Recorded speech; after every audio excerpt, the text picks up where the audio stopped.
But this morning I have somewhat of a Christmas sermon for you, but it's going to be a little bit different. We're going to be looking at Matthew chapter 1, and the first few verses here that we're looking at are probably ones that you enjoy skipping over when you jump into the Christmas story. And you're going to be like, okay, why are we starting with Matthew chapter 1? At the very beginning of Matthew chapter 1 is the genealogy of Jesus.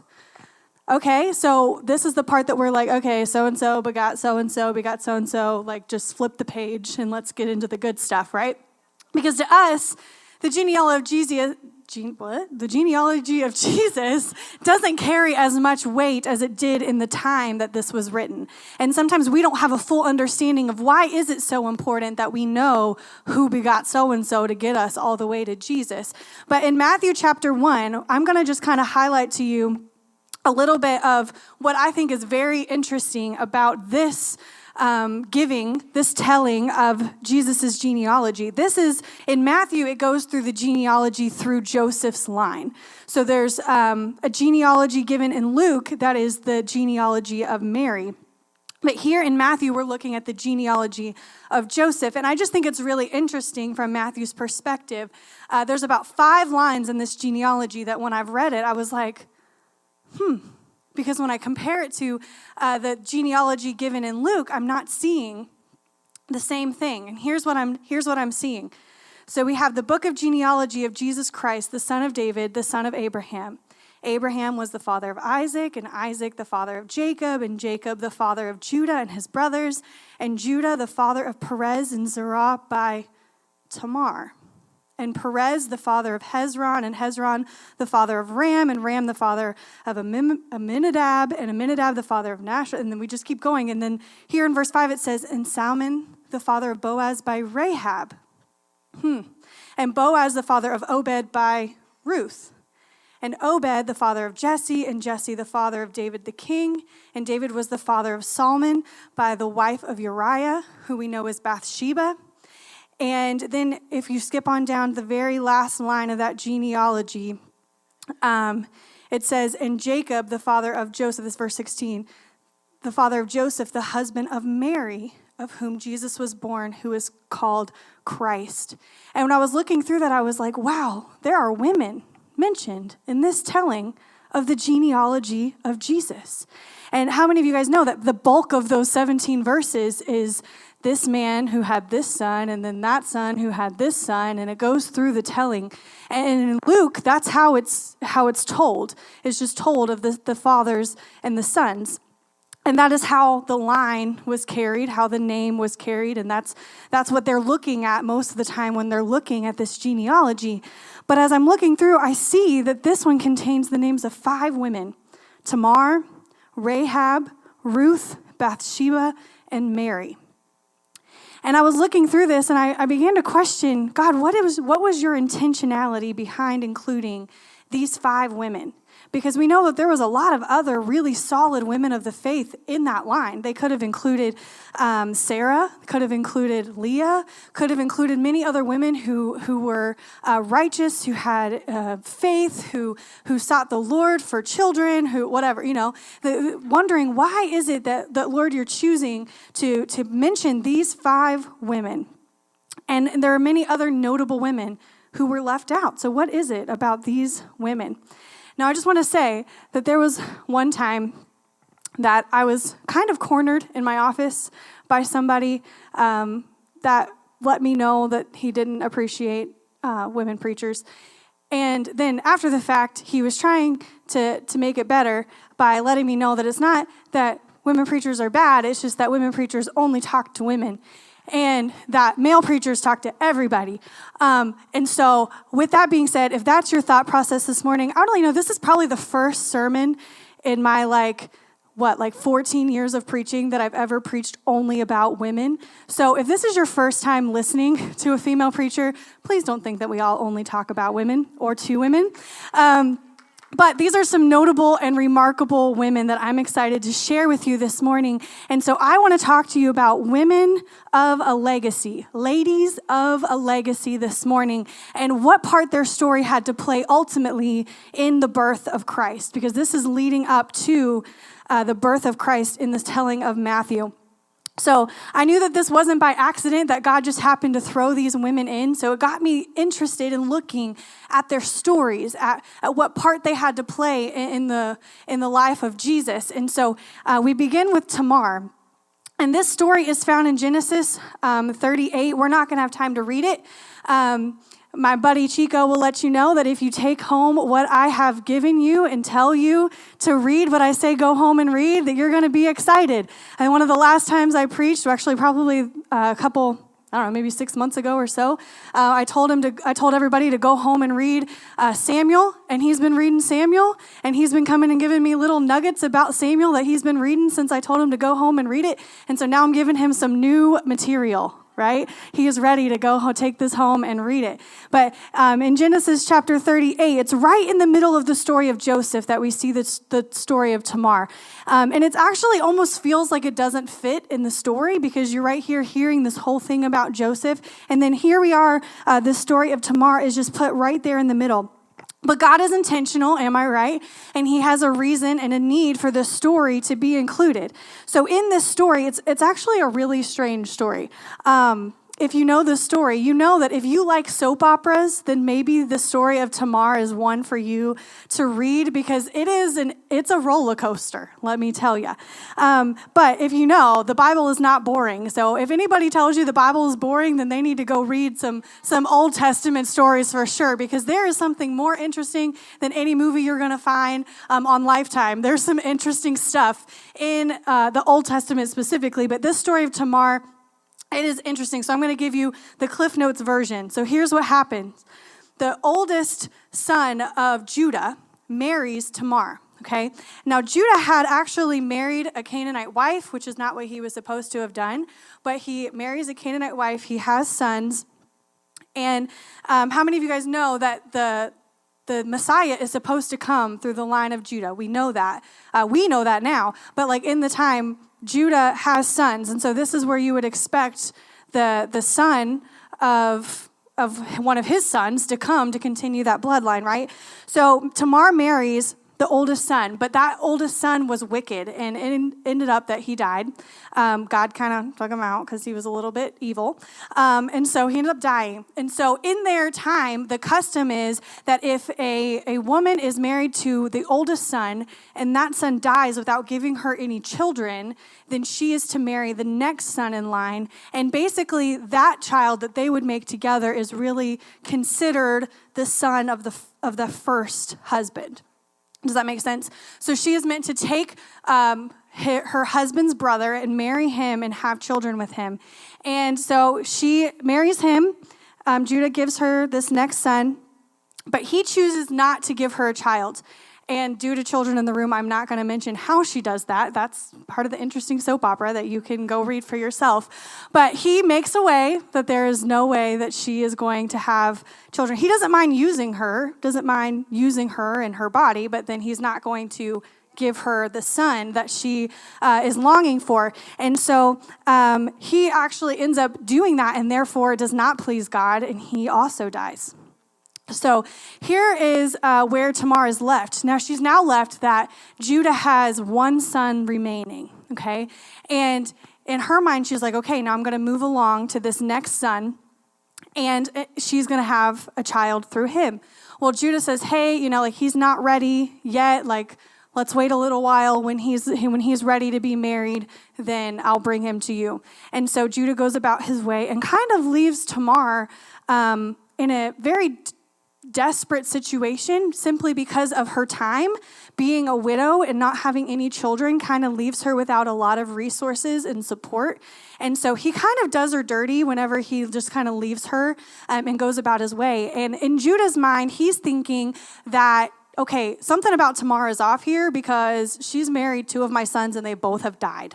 And so I don't know if I want to risk my last son being married to Tamar because might not be a Tamar-row for the son of mine. And so he kind of is hesitant here to marry off this third son. So I think he kind of intends to just kind of move along and leave her be. And he kind of does her wrong by moving on and not giving this son. And so she ends up coming across, like realizing that Judah's last son has come of age and that Judah has not made it right by her by coming to find her and bring the son. And so she's like feeling really desperate. Now, here's the part of the story that gets real weird and real wild, okay? It's a very, it's soap opera. That's what I'm telling you. So basically, Judah plays her, and she's hurt, she's upset, she's angry, I'm sure, but she's also feeling really desperate, I can imagine, because like I said, she doesn't have the same resources that somebody else who's married and has children during this time would have.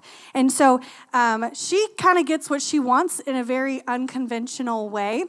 So Tamar, keep in mind, as far as we know, she's a Canaanite woman. She's not a follower of God. So her standard, maybe in her mind, is not what we would expect, for somebody who's following Yahweh to act. She's not following Yahweh, so she kind of just takes matters into her own hands. And so she was married to a wicked man, so we can imagine that, like, they weren't living right, We're assuming that she's not trying to serve God here, so she kind of just, like, gets in her mind how she's going to make this happen. So ultimately, Judah's wife ends up dying. He's lonely. He's sad. He's looking for some company. Tamar ends up disguising herself as a prostitute. Things happen. She gets pregnant. It's a thing, okay? It's a thing. It's a soap opera thing. If you want all the hairy details, go read Genesis chapter 38. It's a very, very interesting story. Okay, so basically she ends up getting pregnant, and he doesn't realize who she was right away. He ends up realizing after the fact. But before he knows that this is his child, like, she's disguised herself good. I don't know what kind of makeup she was putting on, or like, I don't know how she did this, but basically she wore a cloak, and that was enough in that time to disguise herself. But she had disguised herself to look like somebody else, and they conceived a child. And so Judah finds out that she's pregnant, and he thinks, oh man, here's my daughter-in-law who's supposed to be married to my son, and now she's found herself pregnant. She should be burned for her sin. Isn't it funny how it's easy to call out the sin that we're trying to cover up ourselves? Like, isn't it crazy how the sin that we have, like, kind of angers us the most when we see it reflected in other people?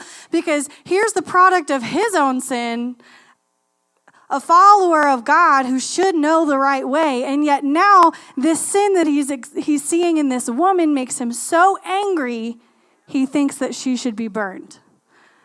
Wow. If there's any part of this story that can be convicting for my own life, because a lot of this, I don't got these issues.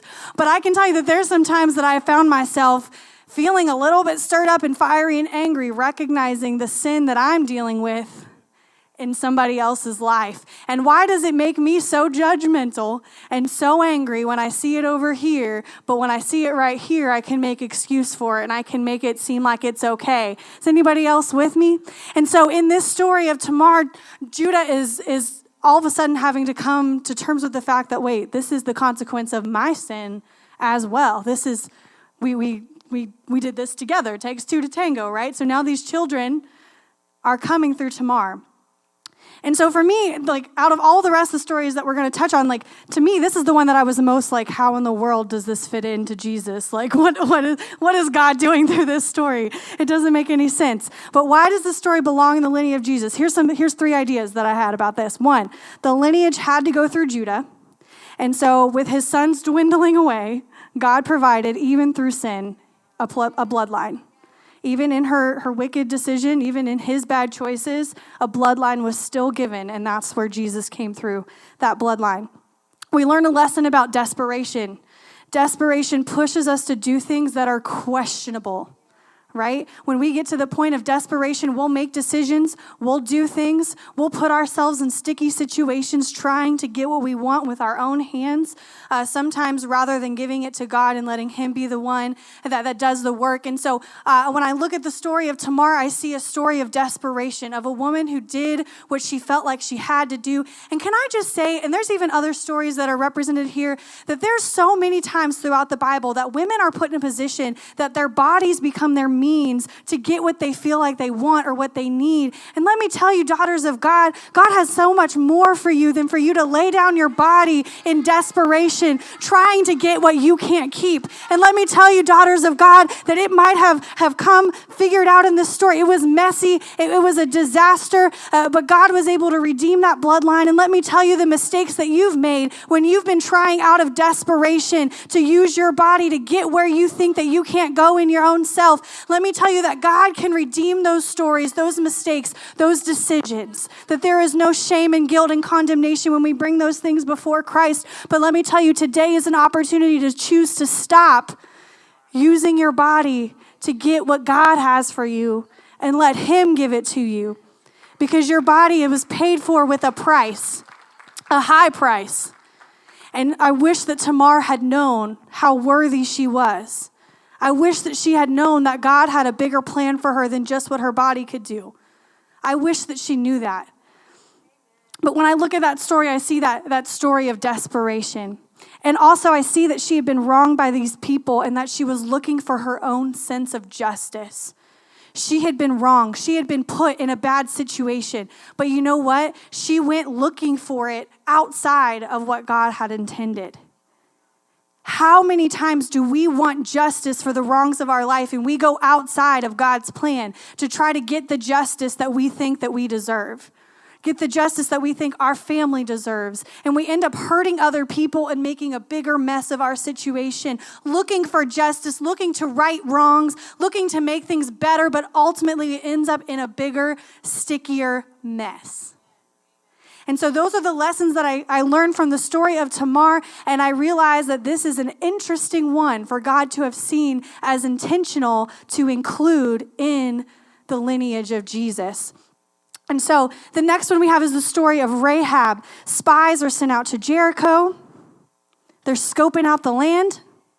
And Rahab is another woman of questionable background here. She was a prostitute. She shares with them that other people in Jericho had been talking about what had happened like 40 years ago when Moses had separated the sea and allowed people to walk through. They knew that this God had sent plagues, had split the sea, and so she'd been hearing a little bit of murmuring, a little bit of chatter around in Jericho that, man, these people who are wanting to come and possess this land, like, you know, we look real tough, we got these big walls, but we know that there's something that their God has going on that we don't have. And one thing that's really interesting, if you dive deep into the story of Rahab, is that she wasn't just a prostitute. She was likely like a temple prostitute where she was using her body in the temple as idol worship, as worship towards these other gods that Jericho served. So she was doing more than just sleeping around. Her body was being used in ways that who even knows, who even knows the gory details behind that. And so she had her whole life, her whole body, her whole self had been given over to this worship. But there was a glimmer of hope in hearing about this God that could maybe do more. She knew that what she was doing wasn't it. She knew there had to be more to the story, and so she ends up protecting the spies that come to Jericho. She ends up keeping them safe, and through that, her and her household was saved whenever the walls came down in Jericho. So the tiny glimmer of hope that she had was enough to fuel her faith into thinking that there was something worth doing that was drastic. And so just this glimmer of just these chatters, these things that she had heard about God was enough to spark her thought and thinking, maybe that's it. Maybe that's the one true God. Maybe that's who I should be giving my life to. So here's a woman, a Canaanite prostitute, possibly used to prostitute for the gods of her people. She was interested in what it looked like to serve Yahweh. She wasn't there yet, but she was interested, and she was willing to do something drastic and risk her life. Can this remind us that we must not gauge a person's interest in God by his or her background, their lifestyle, where they've been? Because for her, all it took was a little chatter of hope. All it took was a little chatter of a maybe. And sometimes we are so quick to write people's interest level off based upon where they've been, what they've done, who they've been with, where they've laid, where they've slept, where they've worshiped. And so here in this story of Rahab, we see a little glimmer of hope coming out of this woman's story, that we can see that there should be nothing getting in the way of us telling someone the good news. And if I can be honest, I was just a teenager when I came to the Lord, but I for sure was one of those people that you would never expect to be interested in the gospel. I can tell you, I'm sure that I was that person that are like, yeah, right. That's never going to happen. But let me tell you, there is a boldness that comes whenever you're willing to share with somebody who looks like they would never be interested in the gospel. But there should never be, in our minds, a level of interest that someone might have. Our job is not to gauge the interest. Our job is to share a glimmer of hope and let somebody latch onto that and make something drastic happen in their life. And so here's someone who likely wouldn't seem to be interested in following God, yet one simple decision put her in what we call the hall of fame of the hall of faith. And in Hebrews 11, she's mentioned with heroes of faith. This one decision made off of a glimmer of faith that she had put her into the hall of fame. In Hebrews 11:31, it says, by faith, Rahab the prostitute did not perish with those who were disobedient because she had given a friendly welcome to the spies. She didn't perish because of a glimmer of faith. One decision based off of a little bit of knowledge about a foreign God landed her in what we know as the hall of faith here, this list of people who include Abraham and Isaac and Jacob and all of these people who, with Noah, people who made these big, huge decisions and did these big things for God. And for us, we look at her making one decision, but yet we can see that she had a glimmer of hope that ended up completely changing her life. She changed the course of her life so much that she is listed in the genealogy of Jesus.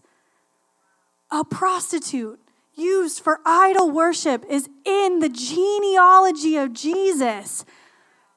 What hope more do we need that our lives can be used for God's glory than to look at her situation and see that God took one decision, one choice of faith and elevated her. And let me show you that one decision changed her life. And here's the fruit of that. Have y'all ever heard of a story including a man named Boaz?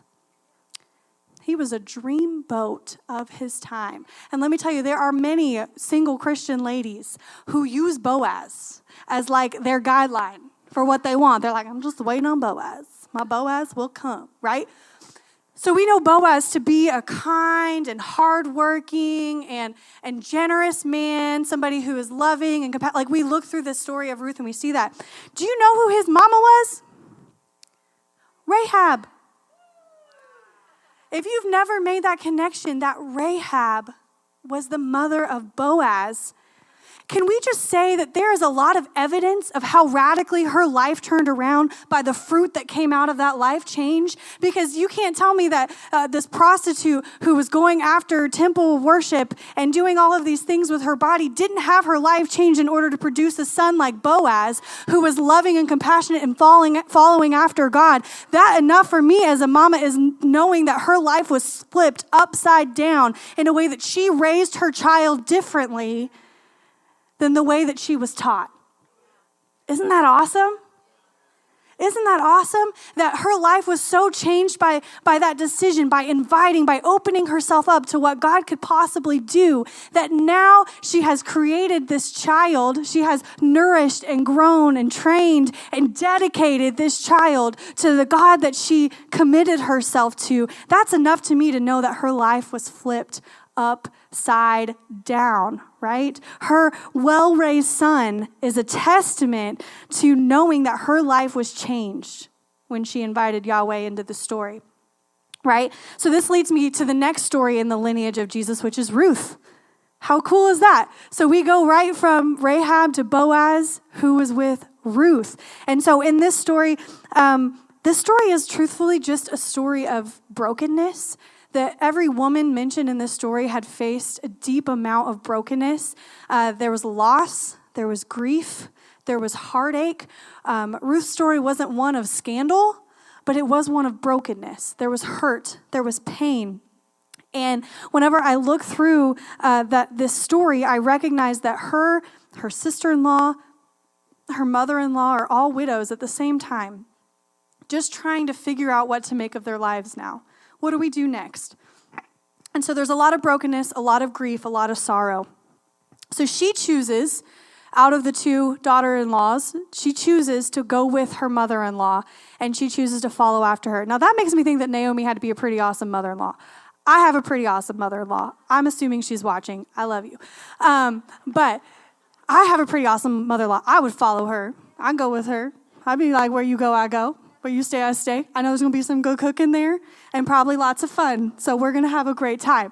But Ruth decides to follow after her mother-in-law. And she was not of the same people. She was not of the same religious background. She was not of the same cultural background. But she chooses to follow after her mother-in-law and goes to this new land. She abandons everything. You know what's interesting?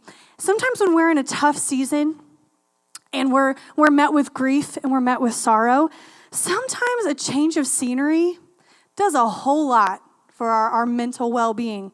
And so here comes Ruth following after Naomi, and she's like, you know what do I got to have here? I just need, maybe she's just like, I need something different. Like, I need to get out of here. I need to get away from looking at the things that my husband touched and the bed that we shared together. I need to get away from the life, the places that we used to visit together. And I'm wondering, just as a wife, if maybe that brought a lot of pain to stay where she was and this was an opportunity for her to move. But regardless, she ended up following after Naomi. She goes to this new place. She begins to make a life. And when she goes to Naomi's land, they are eating from the land. And let me tell you, they have one of the most brilliant welfare systems that was set up in this time, because they had, it was basically like law in the time that the corners of any fields of farmers, the corners were left for those who were needy to be able to come along to those corners of the field, and they could pick. So they had to get out there, they had to work for it, they had to go get their stuff, they had to collect it. And then also, as they were going through and collecting the harvest, anything that dropped to the ground, they were not to pick it up. And so that also left for people to come by and pick up what is left behind. And so this is a brilliant system for them to be able to feed those who are without. And so they are coming, Ruth is coming to where Boaz has his crops, and she's collecting for her and Naomi. And he sees her, and he sees her, and he's like, hey, y'all, leave a little, drop a little something extra there. So when she comes along, she gets some good stuff. And so he sees her, he acknowledges her. He ends up kind of going out of his way to bless her and to love on her and to extend some compassion to her in her situation.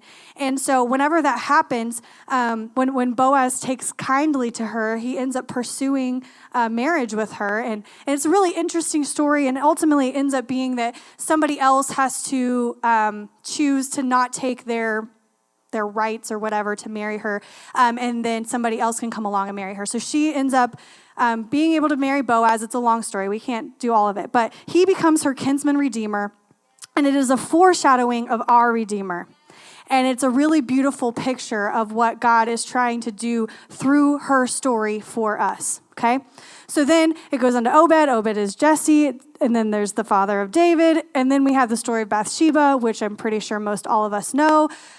Bathsheba's bathing. David wants her. He brings her in. He commits sin, and then he just goes in a spiral because then he ends up killing her husband. They end up having a baby. All of the stuff, we don't have the time to go into super detail for all of these stories, but he ends up taking Bathsheba as a wife, and he ends up bringing her in. They end up having 5 children. And this is another soap opera of a story. This is, another whammy.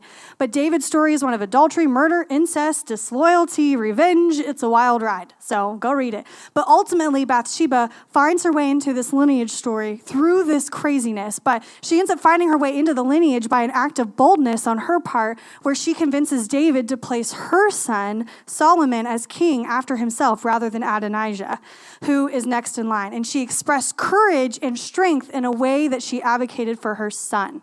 Okay, so now in line after David this is where the genealogy splits on both sides, on Mary's side and on Joseph's side.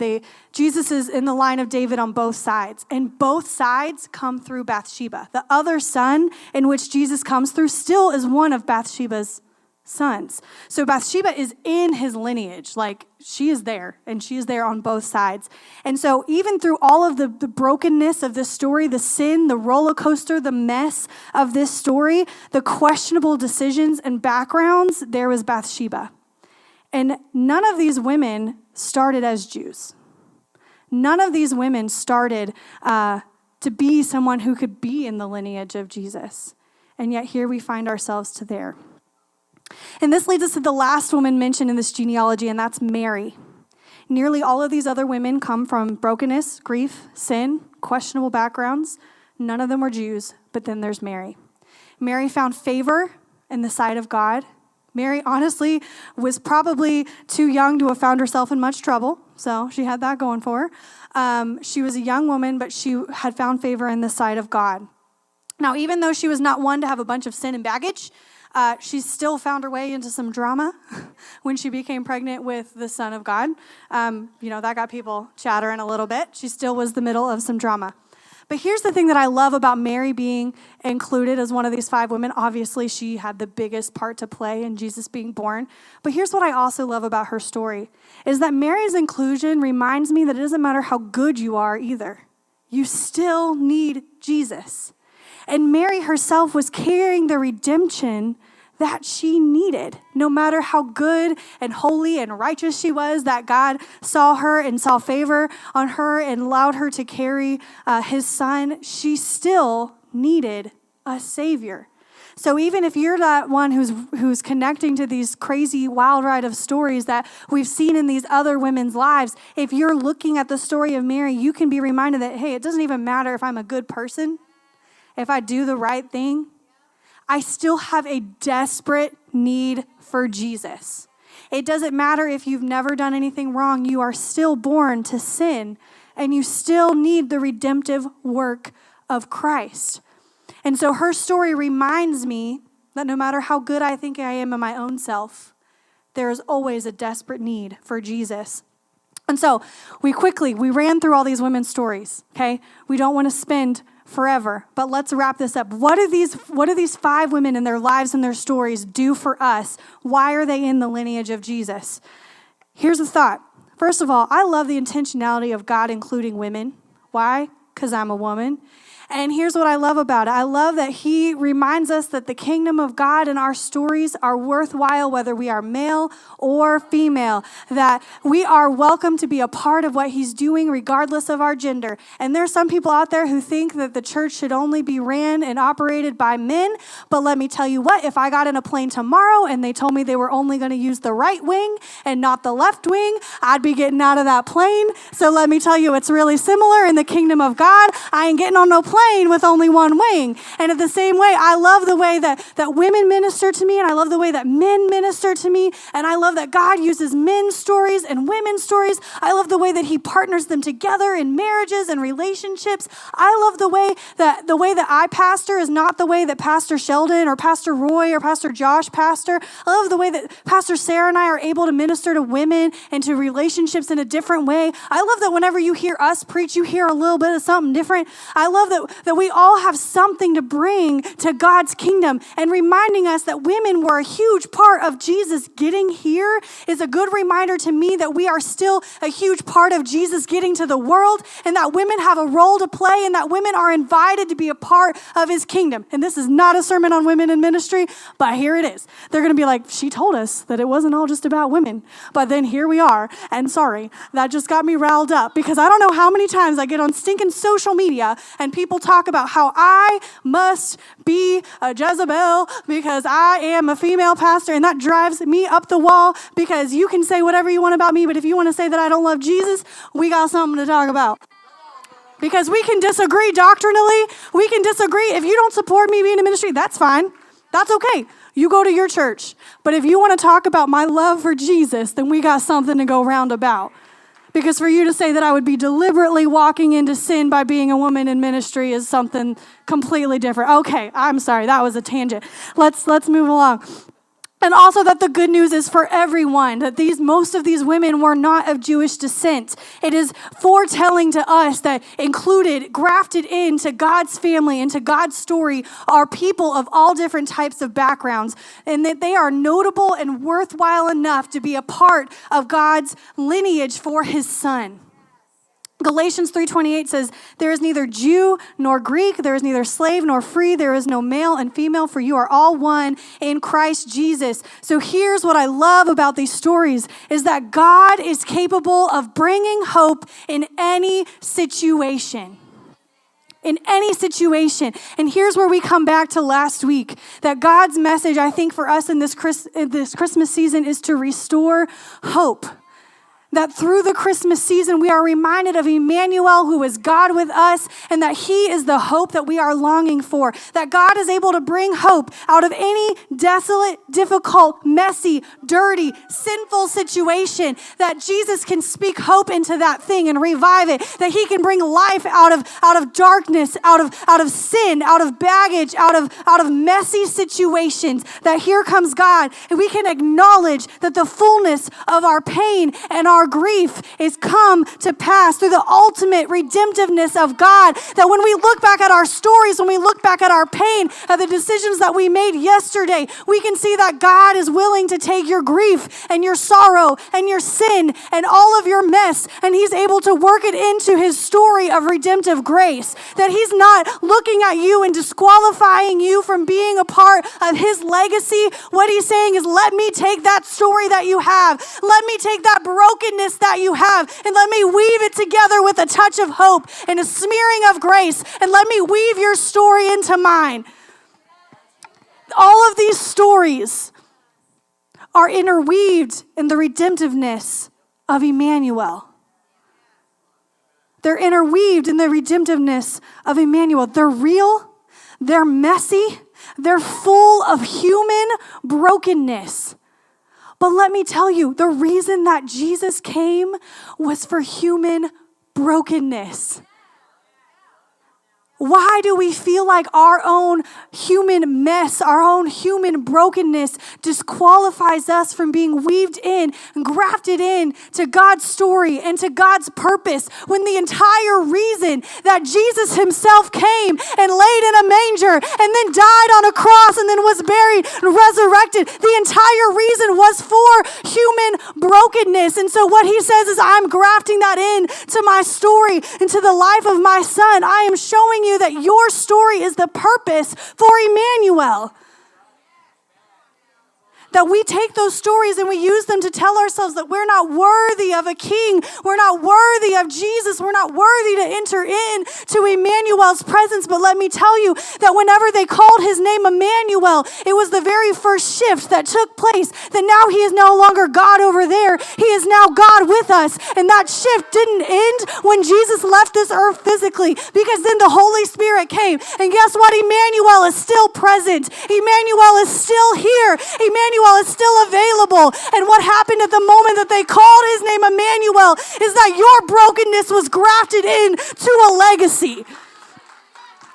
That your dirty, your messy situation, and I don't think any of y'all in here can level up to Tamar and Rahab and Bathsheba. I don't think any of y'all can get down with what they did. But let me tell you what, no matter what your story entails, no matter where you've been, no matter how broken you've been, and even just the story of Ruth and just grief and sorrow and loss and heartache and devastation and wandering, put her in the position to be grafted in.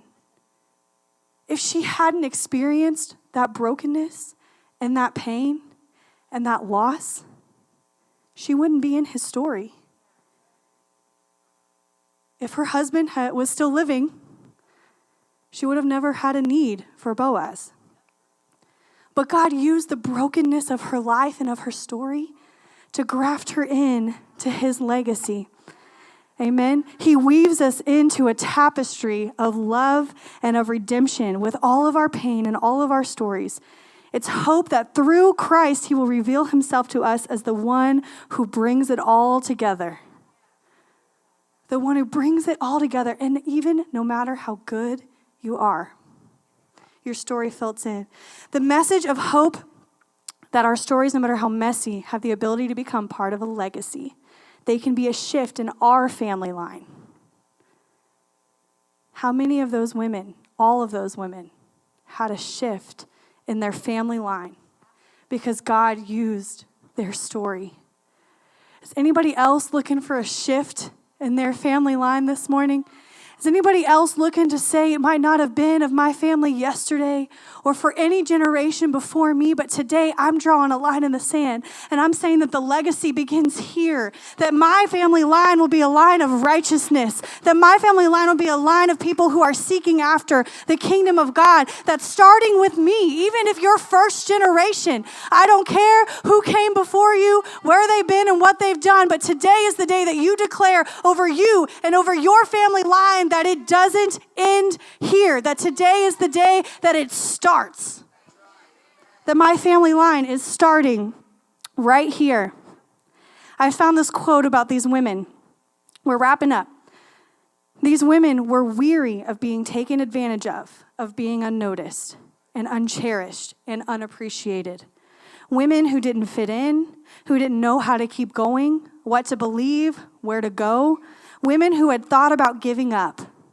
And Jesus claims exactly these are who are wandering, are wondering, and wounded, and worn out are his. And they're part of his story. Last bit of scripture, and we're going to close. Okay? Isaiah 61, 1-4 says this: "The Spirit of the Lord is upon me, because he has anointed me to bring good news to the poor. He has sent me to bind up the brokenhearted, to proclaim liberty to the captives, and the opening of the prison to those who are bound, to proclaim the year of the Lord's favor and the day of vengeance of our God, to comfort all those who are mourn, to grant to those who mourn in Zion, to give them a beautiful headdress instead of ashes, the oil of gladness instead of mourning, the garment of praise instead of a faint spirit, and that they may be called oaks of righteousness, the planting of the Lord, that he may be glorified." Listen to this. "They shall build up the ancient ruins. They shall raise up the former devastations. They shall repair the ruined cities, the devastations of many generations." What do I see there? I see that we have some former devastations. We have some ancient ruins. We have some stories in which we need to put on the garment of praise for the spirit of heaviness, that we need the oil of gladness instead of mourning, and that we need to be reminded that the devastations of many generations can end today when we choose to allow ourselves and our messiness and our brokenness to be grafted into the story of a king who chooses to use broken people like me and you and graft them in and weave them into a beautiful tapestry of grace and love and redemptiveness that comes through the story of Christmas, which is the hope of Christ. Emmanuel, God with us.